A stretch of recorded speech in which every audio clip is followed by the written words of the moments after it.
벙커원 라디오.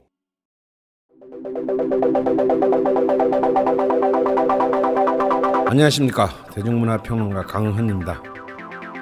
인간 정신의 온갖 나태함에도 불구하고 문화는 진보한다. 계몽주의 지식인 볼테르의 말입니다.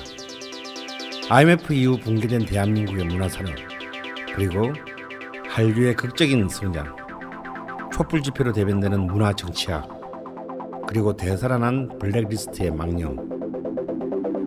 앞으로 펼쳐질 찬란한 한국 대중문화의 미래를 소망하면서 90년대부터 지금까지 우리가 겪어온 대중문화사의 사건들을 되짚어봅니다. 다이나믹 코리아의 종횡무진 대중문화사, 이식의 으름장과 독립의 몸부림 사이, 마지막 시즌4를 시작합니다. 강원의 대중문화사 시즌4 오빵 강남 스타일.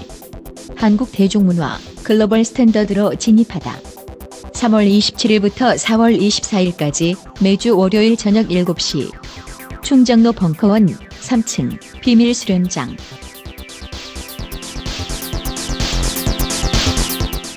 공자왈 하기 시습지 부력 여호 유붕 자원방래 부력 락호 임부지 이불온 부력 군자호.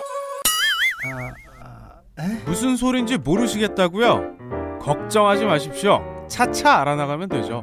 철학박사 강신주의 마지막 철학 강의 더 필로소피 챕터 4, 드디어 동양 철학을 시작합니다. 사랑과 자아, 몸과 삶, 인정투쟁과 우발성을 거쳐 마지막 해탈에 이르기까지 강신주와 함께하는 12주간의 동양 철학 강의를 통해 골치 아픈 세상만사 가볍게 돌파해보시죠. 2017년 5월 11일부터 시작합니다. 자세한 내용은 홈페이지를 확인하세요. www.벙커원.net. 시네마 벙커원 GV. 영화 성선. 안창규 감독, 김성묵 출연. 2017년 4월 1일. 일부.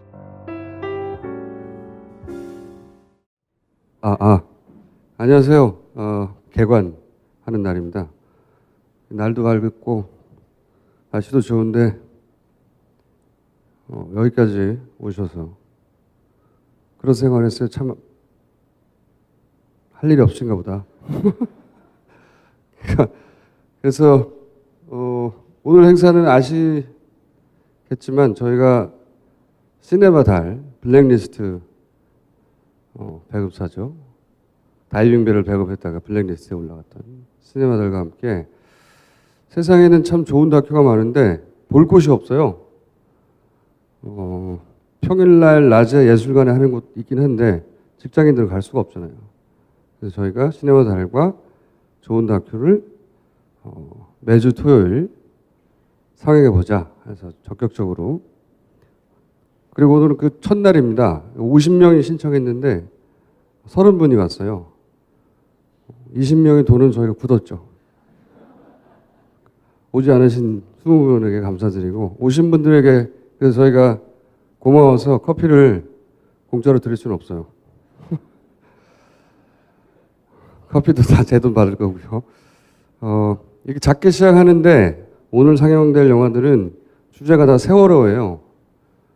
세월호의 생존자들 이야기 하나, 그리고 희생자들 하나, 그리고 못지않은 희생을 했던 잠수사들 세 영화를 오늘 다룰 것이고, 오늘 세 편 영화 잘 보시고, 그리고 앞으로는 지금은 30분밖에 안 오셨는데 기념사진 찍고 가세요. 왜냐면 앞으로 점점점 들어오기 힘듭니다. 여기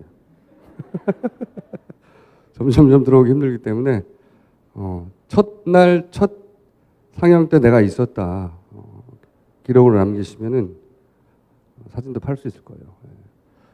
영화를 보시다가 중간중간 쉬는 시간에는 커피도 마셔주시고요. 그리고 우리 또 뭐 파는 거 없니? 평소보다 가격을 더 높여봤습니다. 자, 사실 토요일 영업을 포기한 거예요, 저희가. 대단하지 않습니까?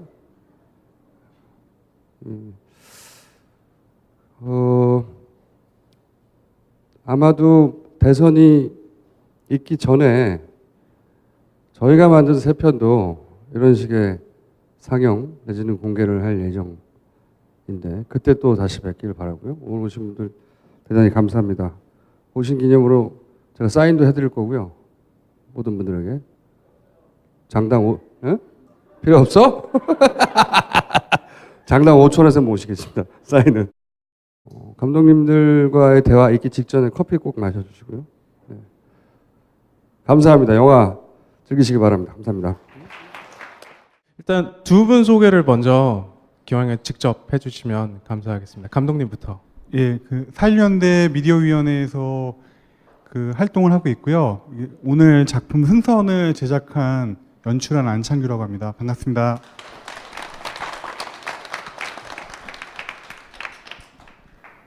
네, 그 감독님이랑 승선을 함께 촬영하게 된 생존자 김성묵입니다.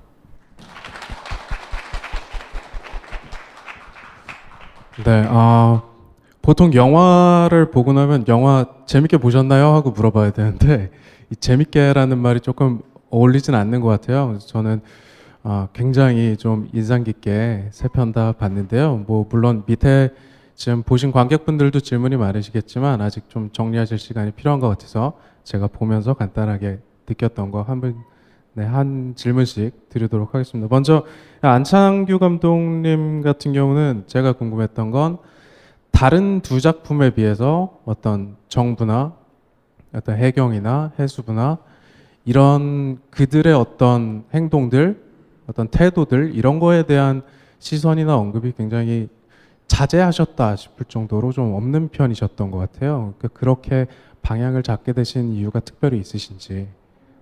그런 얘기들은 사실 많이 나와서 많이들 알고 계실 거라고 좀 생각이 들고요. 그러니까 제가 이제 초점을 맞췄던 거는 생존하셨던 분들이 그 3년 동안 어떻게 시간을 보내셨는지 그게 제일 궁금했고, 그 성목 씨를 이제 만나면서 그 증언들을 이제 들으면서 그 생존자 이야기에 좀 집중을 해야겠다라는 판단을 좀 내렸어요. 그리고 뭐 한 5개월 정도 좀 밀착해서 찍었는데 워낙 그 마음들이 여리시고 제가 이렇게 표현해도 되나요? 예, 되게 착하세요.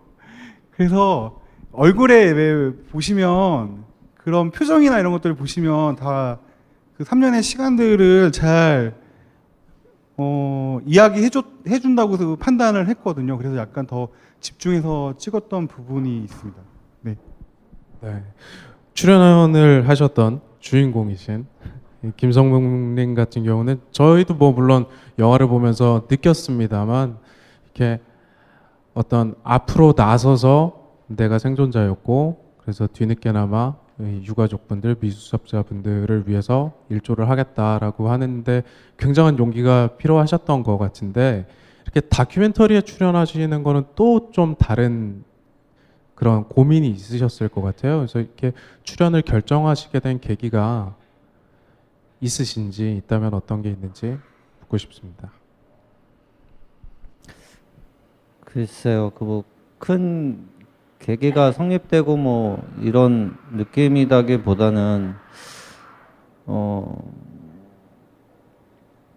제가 활동하면서 가장 크게 느꼈던 것들이 아직도 세월호에 대해서 잘 모르시는 분들도 계셨고 리본 나눔할 때도 리본 자체를 모르시는 분들이 좀 많이 접할 수 있었어요. 그래서 작은 행동들 중에 한 가지일 뿐이라는 생각이었고요. 이 영상이 얼마나 많은 분들이 보게 될 수 있을지 모르겠지만 그런 그 영상을 보신 분들의 말과 말이 전달돼서 한 분이라도 리본의 의미라든가 이 세월호 현재 받아들이고 있는 문제들을 의문점 질문에 대한 생각을 한 번쯤은 들을 수 있을 거라는 생각이 좀 들어서 좀 뭐 크게 용기를 낸다거나 이렇다기보다는 말씀을 들었었을 때 네 라는 대답을 했었던 것 같아요. 조금 감독님한테는 이 질문해도 되는 건가 싶기는 한데 굳이 이 김성묵님을 따라가 봐야 되겠다라고 생각하시게 된 특별한 이유가 있으신가요? 착해 보여서? 착해 보여서 섭외한 부분도 있고요. 근데 사실 그 좀 섭외 과정에 대해서 좀 말씀을 드리면 제가 다른 생존자분들도 좀 만나 뵙거든요. 네, 다들 고사하셨어요. 그 고사 이유 중에 하나가 세월호 이야기만 들어도 막 혈압이 올라가시는 분들도 좀 계시고 아직 그 상처가 계속 진행형으로 가고 있어서 다들 그 나서기를 되게 두려워하셨어요. 근데 저는 굉장한 용기라고 생각을 하고 있거든요. 그러니까 초창기 때 이제 화물 기사분들이 그 세월호 관련돼서 싸움을 조금 하시다가 중단하셨거든요. 그게 워낙 그 언론에서도 좋지 않게 보고 뭐 그런 주변에서 그런 말씀들을 많이 들으셨대요. 너는 살아왔는데 왜 네가 거기에 나서냐 그런 말씀도 많이 들으셔갖고 그 초창기 때 활동했던 분들이 다 세상 그 자기 안으로 다 숨으신 거죠. 근데 반대로 성묵 씨는 숨어 계시다가 작년부터 나와서 이제 활동을 하고 계시거든요. 그래서 1차적으로는 섭외가 되지 않은 부분이 있었고 마침 성묵 씨가 활동을 시작하는 그 시기여서 어쩔 수 없이 다뤘던 부분도 있고 착해 보여서 캐스팅했던 부분도 이 부분에 제가 속은 게 있습니다.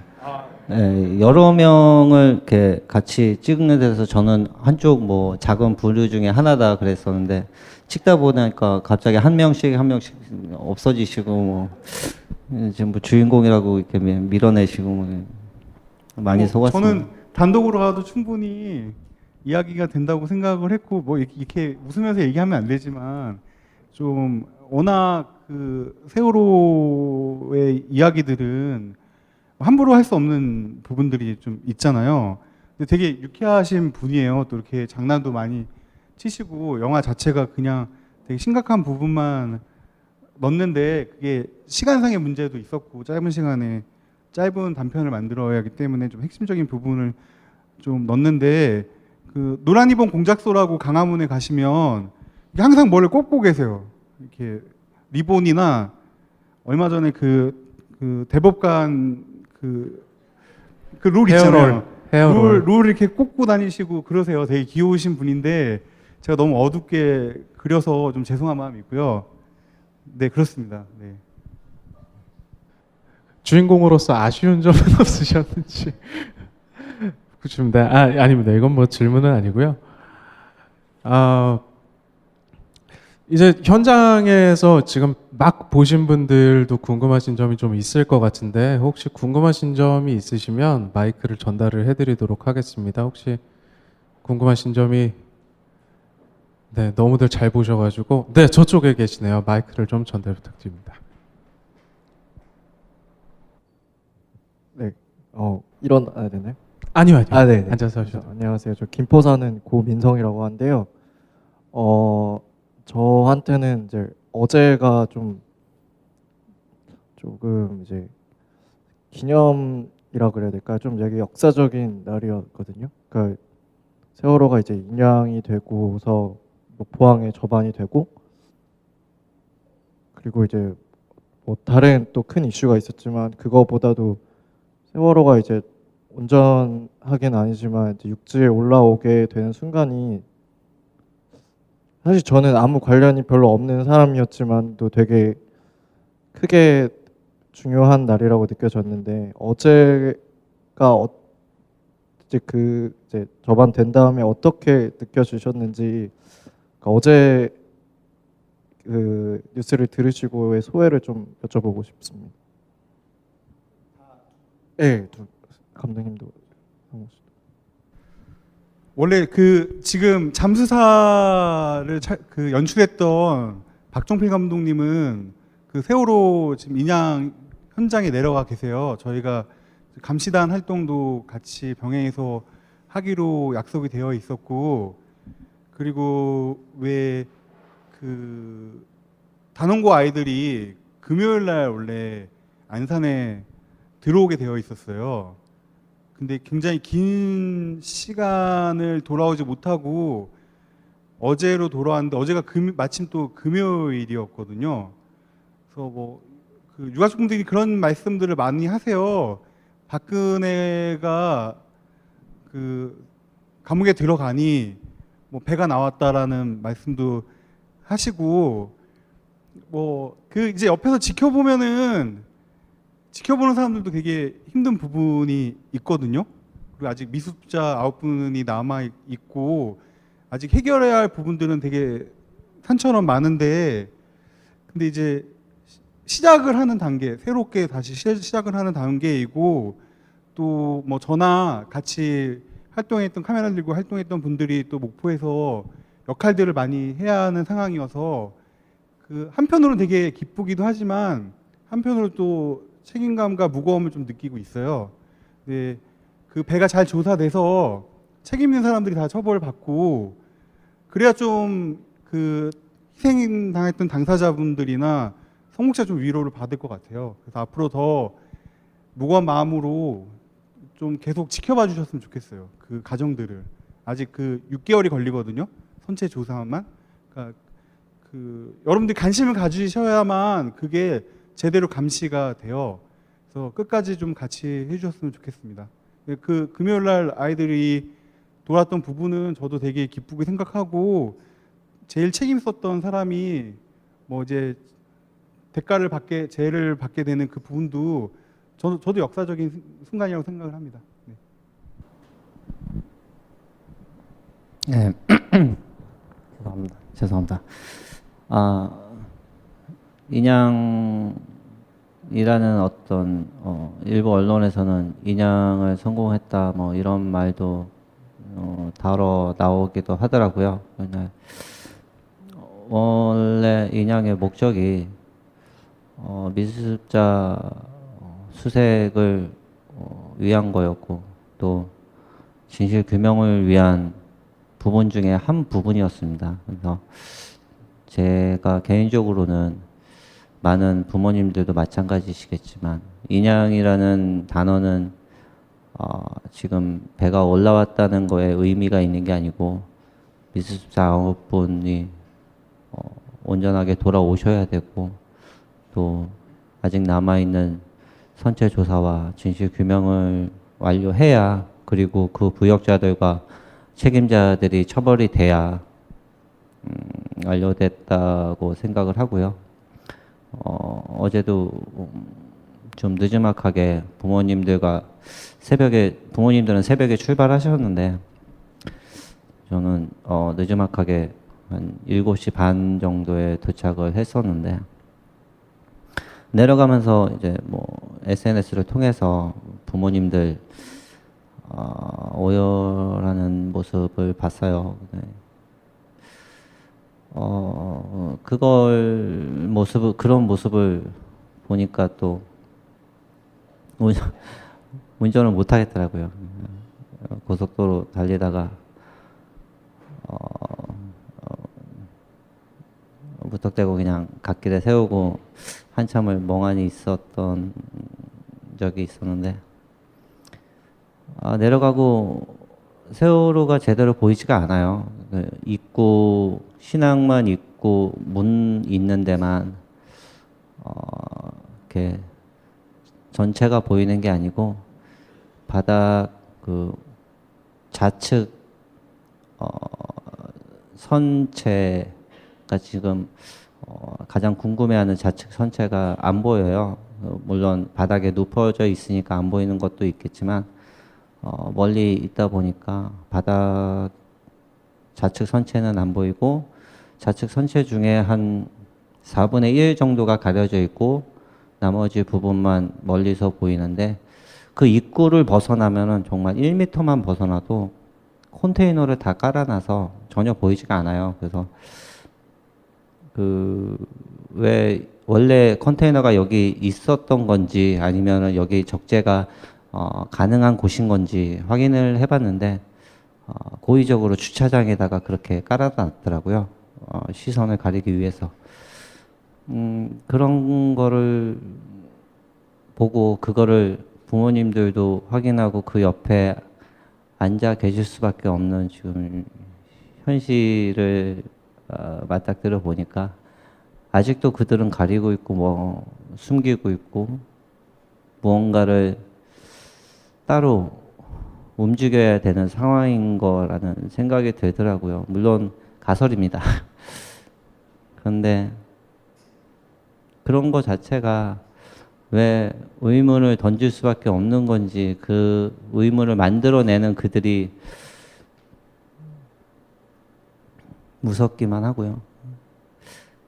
아직도 선체 조사 기간을 지금 6개월에 4개월 추가 뭐 이렇게 잡혀져 있는데 그 조사도 솔직히 가족들이 원하던 거에 반토막이 난 거고요. 뭐 선체 조사 인원도 반토막이 난 거고 그들이 왜 그런 거조차도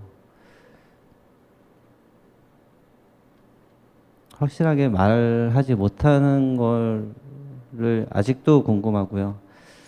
진실을 가리는 그들이 아직도 그렇게 움직이고 있는 그들이 뭐 무섭고 지금도 그걸 버텨내야 한다는 게 버겁습니다. 부모님들도 마찬가지이실 거고 그래서 팽목항 동거차도 그 이어서 목포 신안까지 노숙을 길거리 노숙을 아무렇지 않게 당연하다는 듯이 받아들이는 부모님들 그리고 같이 활동해 주시는 우리 시민 활동가분들 저녁 12시가 넘었었는데 목포 시민들이 계속 찾아와 주셨어요. 세월호를 보고 리본에 문구를 쓰고 담벼락에 철조망에 리본을 묶어 주시고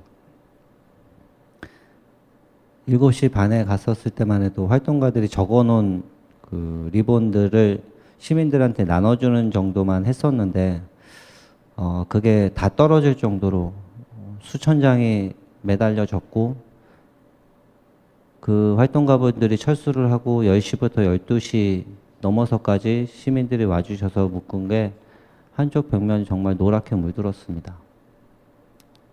예전 처음에 팽목항인 그 등대까지의 라인이 다 온통 노랗게 물든 것처럼 정말 그렇게 만들어 주셨어요. 다 함께 만들어 주신 어떤 세월호 추모의 공간이 될 수 있게 해주셔서 너무 감사하고요.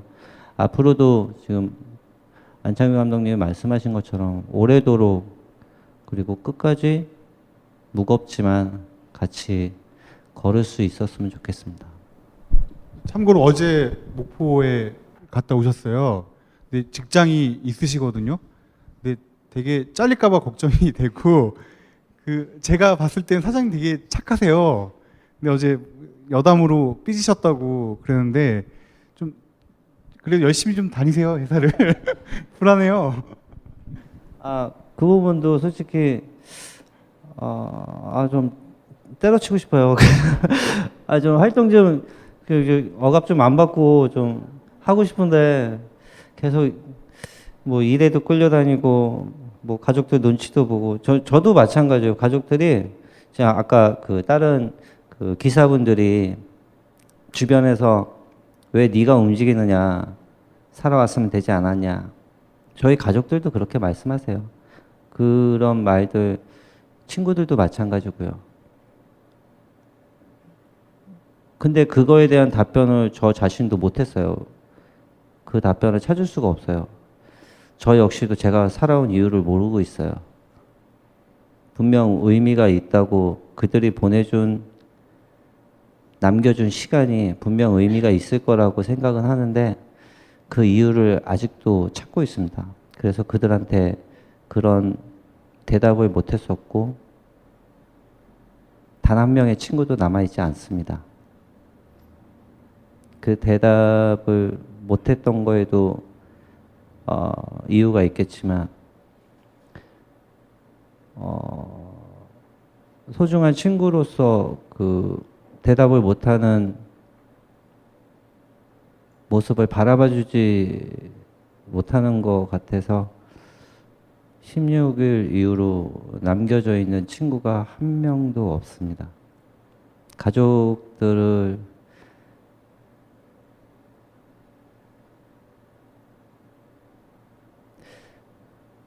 마저 버리지 못하겠더라고요.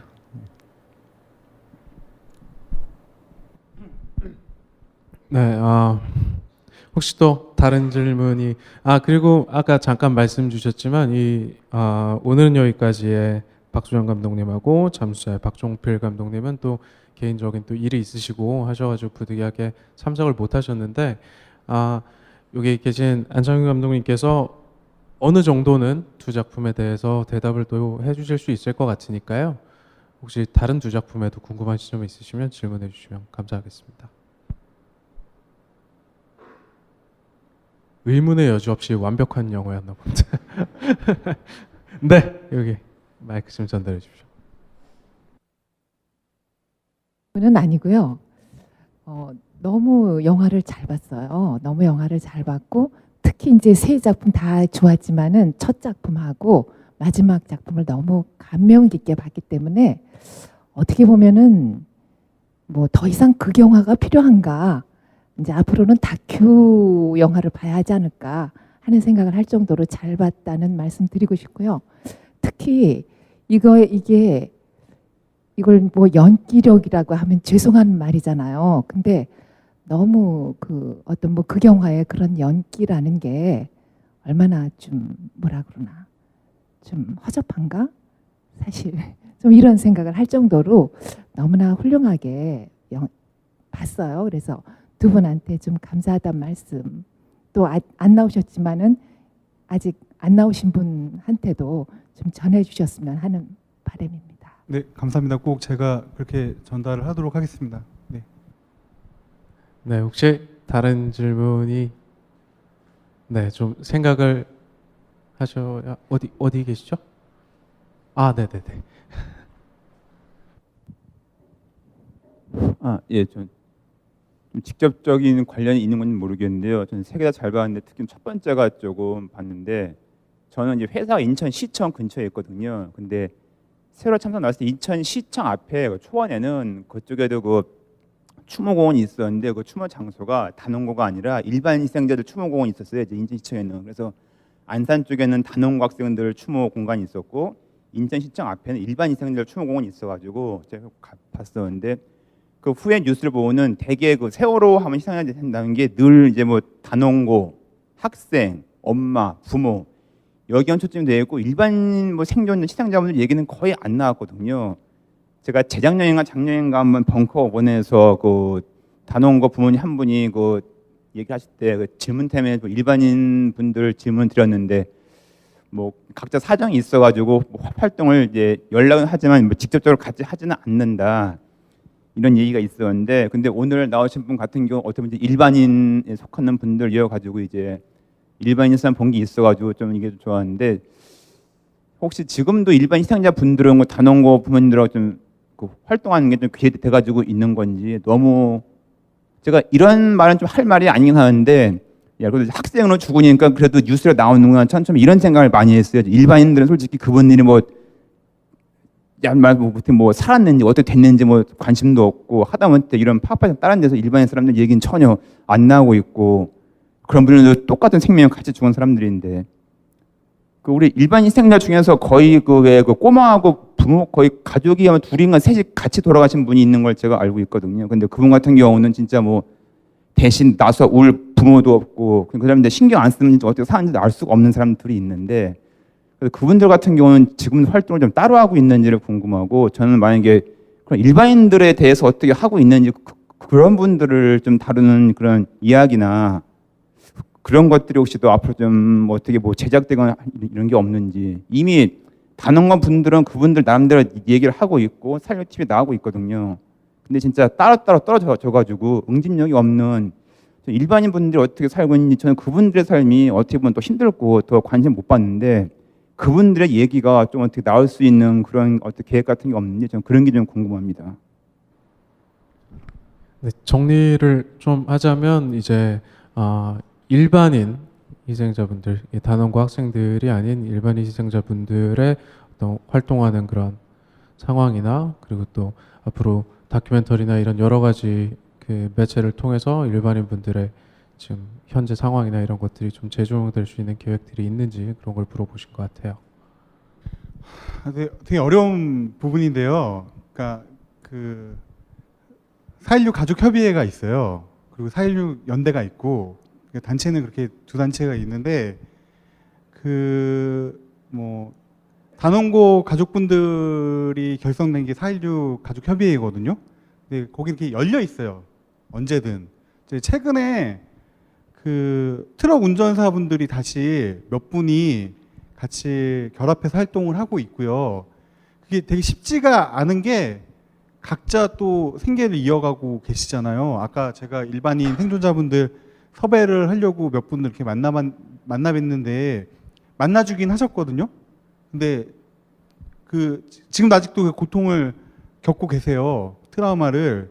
그래서 이 싸움을 시작하는 그 자체가 굉장히 어려운 부분들이 분명히 있거든요. 당사자들 안에서. 그래서 그 부분이 있고요. 약간 거기에 대한 오해들을 갖고 계신데 뭐 가족협의회나 4.16 연대에서는 그 피해자분들하고 계속 만나서 이야기를 들으려고 하고 있고 같이 하려고 하는데 그 같이 하려고 하는 그 자체가 힘드신 거예요. 그냥 일반인 생존자분들 자체가. 그리고 뭐 단원고는 그 안산 지역에 다 몰려 살고 계시잖아요. 그리고 그 분향소가 바로 그 마을 앞에 있거든요. 그리고 그 분향소 앞에 컨테이너 박스들이 있어요.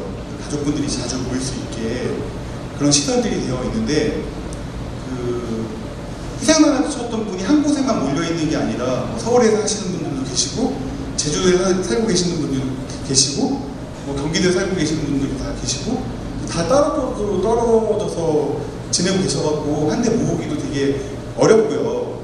지역별로 그 희생자분들을 케어하는 사회복지사들이 계세요.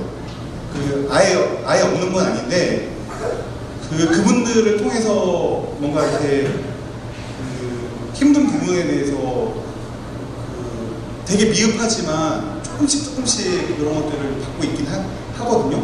근데 잊고 싶어 하세요. 세월호 자체를. 성욱 씨도 아까 인터뷰 보시면 잊으려고 되게 많이 노력을 하셨는데 그게 안 된 케이스였어요. 그래서 대부분이 다 뭐 이렇게 얘기하면 그렇지만 죄책감을 다 안 안고 계셔가지고 원래 구조는 정부에서 구조를 했어야 하는데 구조를 못했잖아요. 그래서 아이들이 아이들뿐만 아니라 희생당했던 분들에 대해서 다 그 죄책감을 갖고 계셔가지고 그렇게 나와서 뭔가 활동하기가 되게 쉽지가 않은 상황이에요. 상황 자체는. 그러니까 뭐 외면한 건 아니고요. 그리고 책으로는 조금 그 단원고 말고도 일반인 그 희생자나 생존자 이야기들이 있어요. 그 책 제목이 뭐였죠? 세월호 열전인가 해서 묶어놓은 게 있거든요. 거기 보시면 저는 이제 관심을 갖고 있었던 게 그 세월호에 보면 8명의 아르바이트 청년들이 있었어요. 근데 그 4분만 살아오시고 4분은 돌아가셨거든요. 저는 이제 만약에 기회가 된다면 그 얘기를 하고 싶은데 어려워요. 그렇게 막 만나기가 쉽지가 않고 저희가 이번 3주기 프로젝트 자체도 단원고 이야기 말고 그 세월호와 관련된 당사자 이야기를 해보자라고 컨셉을 잡았는데 계속 반복해서 얘기하지만 그렇게 접촉하기가 쉽지가 않아요. 그런 어려운 부분이 있습니다. 제가 조금이나마 도움이 되실까 싶어서 약간의 보충 설명을 좀 드리자면 애초에 처음 병원에 입원하고 수습 단계가 있었을 때 저희들한테 처음으로 정부가 준 거는 합의서입니다. 그 합의서 내용이 뭐였냐면 금액은 산출이 된 거고 그 금액을 받는 거에 대한 합의서 조건 사항 중에 하나가 민형사상 세월에 관한 모든 권한을 포기한다. 그 어떤 질문도 하지 못한다. 그 어떤 활동도 하지 못한다. 어떤 단체도 활동하지 않는다. 라는 조건이었습니다.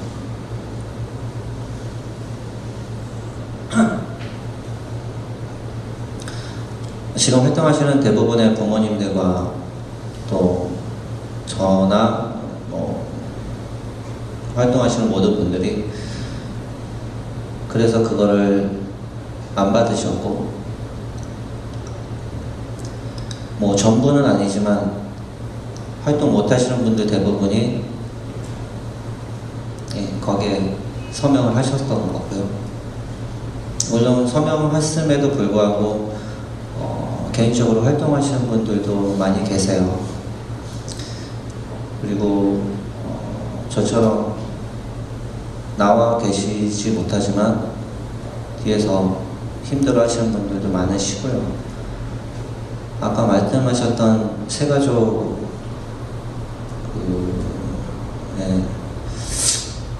그분들도 찾아오셨었어요. 가족협의회에 찾아오셔서 이런저런 얘기도 나누시고 힘들었던 부분들, 앞에 나서지 못하는 부분들 얘기 나누고 도움 줄 수 있는 부분 도움 드리려고 노력하고 있고요. 그게 언론이라든가 이렇게 겉으로 표명하지 못하는 것들은 그걸 이용한다는 어떤 또 공격을 받을까봐 걱정스러운 면도 없고 그분들이 그 힘겨움을 오픈하는 것조차도 더 어려움을 겪을 수 있는 부분이 있어서 정말 그 가까이 계신 분들 아니면은 알지 못하 좀 선생님처럼 알 수가 없는 상황이긴 해요. 근데 나름대로 가족협의회나 우리 자율연대나 계속 지속적으로 많은 분들이 연락하지 않으셨다거나 보상받으시고 숨어 계신다거나 혼자서 벅차게 견디고 계신다는 분들도 한 분 한 분씩 찾아오고 계시고요. 그분들도 저희 가족협의회 입장에서도 안아드리려고 노력하고 있고 그 부분에 대해서 많이 알려드리지 못하는 점은 좀 저도 안타까운 일이고요. 그리고 아까 뭐였죠? 뭔 얘기하다 또 까먹었네. 그리고 그렇게 모든 걸 포기하고 보상을 받았다고 해서 그분들을 외면한다거나 그분들을 나쁘게 본다거나 할 수가 없습니다.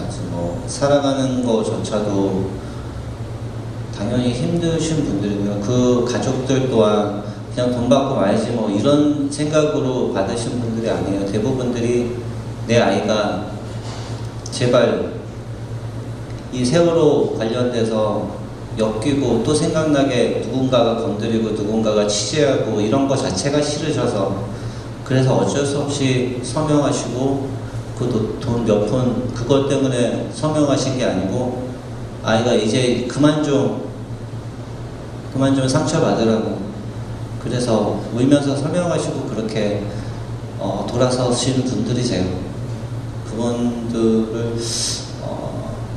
그분들 또한 같이 안아주셨으면 좋겠고요. 어떤 금전적인 어떤 면을 솔직히 연결해 주시지 않았었으면 좋겠어요. 그 어떤 부분도. 네, 또 혹시 다른 질문이 있으신 분 계시면 마이크 드리겠습니다. 네. 저는 처음 다큐멘터리를 보면서 사실은 간호학생뿐만 아니고 생존자분들도 엄청난 피해자인 거잖아요. 결과적으로는. 근데 아까 물질적인 걸 얘기하셨지만은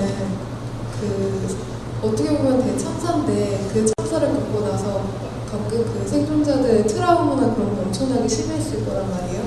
그러면 사실 그런 물질적인 뿐만 아니고 정신적인 트라우마를 치료하는 거는 사실은 다른 나라에서는 정말 당연하게 정부 측에서 그런 걸 끝까지 케어를 해주는데 사실은 들어보면은 그런 케어 같은 게 아무것도 없었을 거라고 예상이 되거든요. 그래서 사실 이제 잘 되면 정권이 바뀌겠지만 후 정부의 어떤 식으로 뭐 지원이나 그런 거를 정신적인 거나 물질적인 게 아니어도 그런 지원이 된다면 어떤 거를 바라시는지 좀 답변이 될런지 모르겠는데 지역마다 트라우마 센터라기보다는 정신건강 지원해주는 지원사, 상담사 같은 분들이 계세요. 그래서 만나서 얘기를 나눈다거나 전화통화로 안부를 묻는다거나 이런 정도의 대화를 하긴 하는데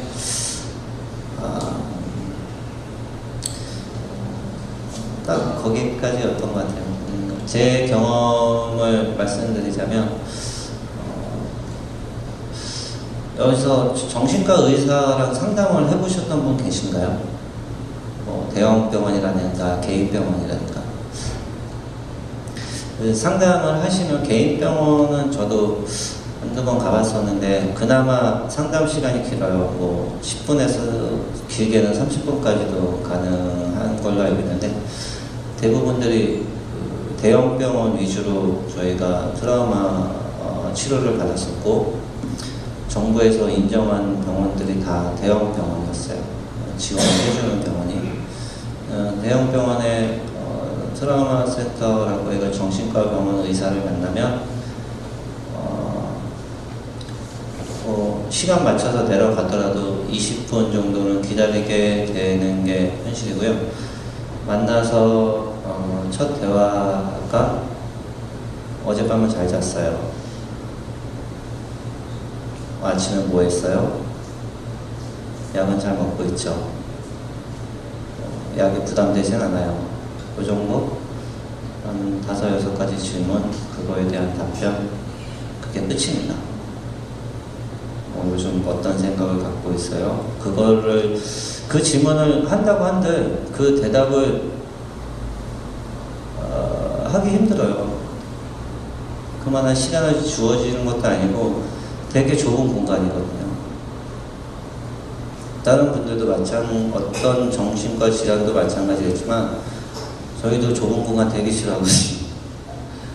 되게 꽉 막혀있고 아주 작은 공간에 책상 하나 덩그러니 놓여있는 그 하얀색 병실 안에서 질문 몇 가지 주고받고 나오는 게 3-4분, 5분 내외예요.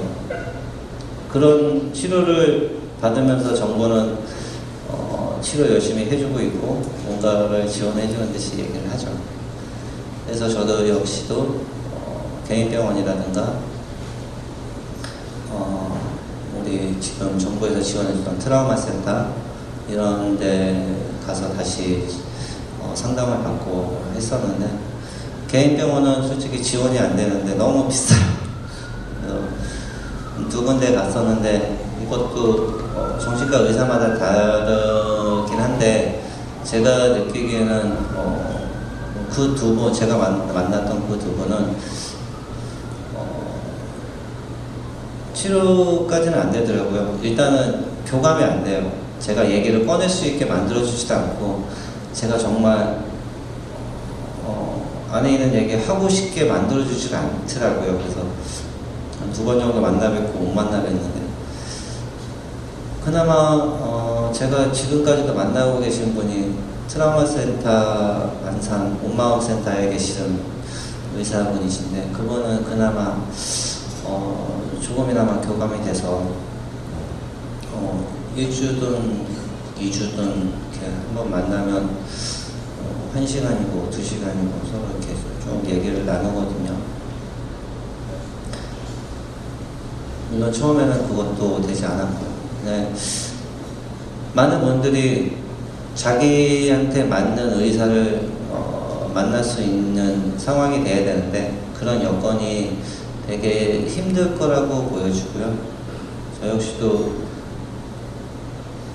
솔직히 그분을 만나고 마음을 연 게 더 이상 갈 데가 없어서 어떻게 해서든 풀어봐야겠다라는 생각에 조금 더 오래 얘기를 나누고 그런 얘기를 나누다가 보니까 내 얘기를 들어줄 사람이 이 사람밖에 없으니까 또 찾아가게 되고 그런 분위기가 연출이 됐고요.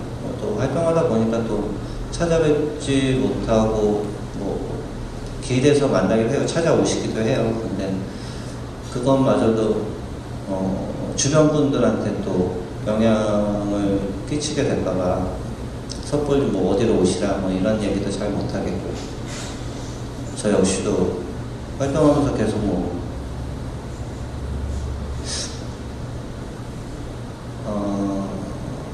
솔직한 어떤 마음을 표출하는 시간이 하루를 따지면 되게 짧아요.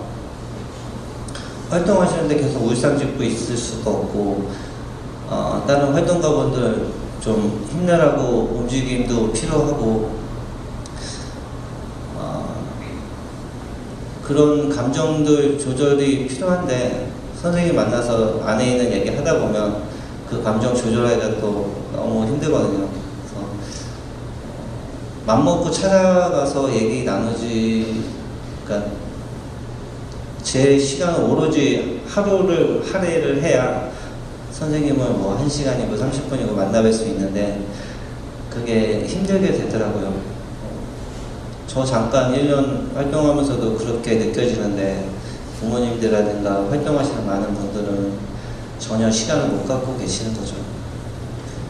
그래서 그런 게 정부에서 트라우마 센터에서 어떤 치료 목적으로 운영한다기보다는 보여주기 위한 운영이지 않을까라는 생각이 들어요. 이렇게 솔직히 저렇게 싸움하지 않고 길거리에서 버텨내야 하는 상황만 아니면 오롯이 상담하고 부모님들 리본 만들고 매듭 지면서 마음 추스리는 게 그런 시간을 충분히 가질 수 있게 만들어주는 게 정부 역할인데 그걸 안 하고 계신 거죠. 싸울 수밖에 없게끔 만드시는 거고 그런 게 좀 아쉽긴 해요. 네, 시간이 지금 좀 많이 흘러서 질문 한 가지 정도 더 받을 수 있을 것 같습니다. 혹시 궁금한 지점이 더 있으신 분들은 네, 여기 뒤쪽에 남자분. 저도 일단 영화 되게 감명 깊게 잘 봤고요. 제가 여쭤보고 싶은 거는 그날 아침에 세월호 사고 당일날 그날 아침에 도대체 무슨 일이 있었는지 그 현장에 계신 분으로서 좀 복귀하기 좋은 질문은 아닐 수 있는데 좀 고통스러운 시간일 수도 있는데 그날 도대체 어떤 일이 있었는지 거기 현장에 있었던 분으로서 좀 상황 설명을 좀 듣고 싶어요. 이게 오늘 우리가 꼭 들어야 된다고 생각을 하거든요. 왜냐하면은 저 한 분 제외하고 우리는 전부 다 그날 아침에 아마 같은 경험을 했을 거야. 아침에 갑자기 뭐 수학여행을 가던 세월호가 침몰을 했다. 속보가 뜨고 이후 전원 구조라는 또 속보가 뜨고 이후 또 그게 또 오보였다. 이런 우리는 그날 같은 아침을 보냈을 텐데 유일하게 다른 아침을 보낸 사람으로서 이거를 제가 좀 질문을 드려도 될까요? 이런.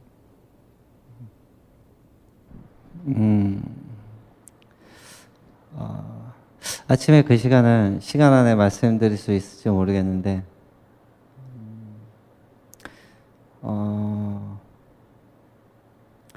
시간이 얼마나 있는 거죠? 뭐 제한 없습니다. 편하게 하십시오. 그럼 전날 저녁부터 풀스토리를 자, 여기 음식이 좀 준비되어 있습니다.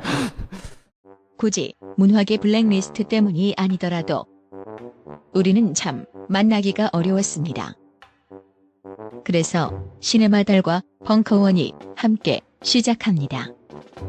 토요 독립영화관 시네마 벙커원. 매월 첫째 주, 셋째 주 토요일 오후 2시가 되면 벙커원이 독립영화관으로 변신합니다.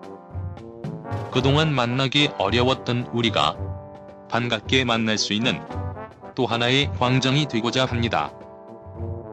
4월 1일 개관하는 시네마 벙커원의 첫 상영작은 세월호 참사 이후 3년의 시간을 돌아보고자 계획된 4.16 프로젝트 옴니버스 영화입니다. 자세한 사항은 지금 바로 벙커원 홈페이지에서 확인하세요.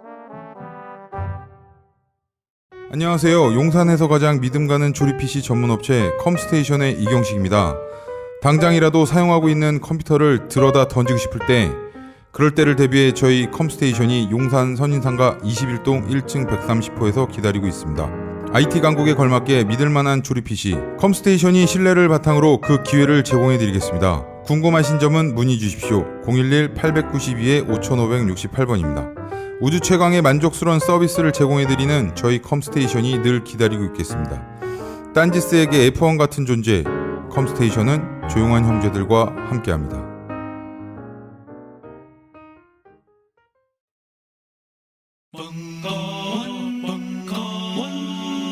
벙커원 라디오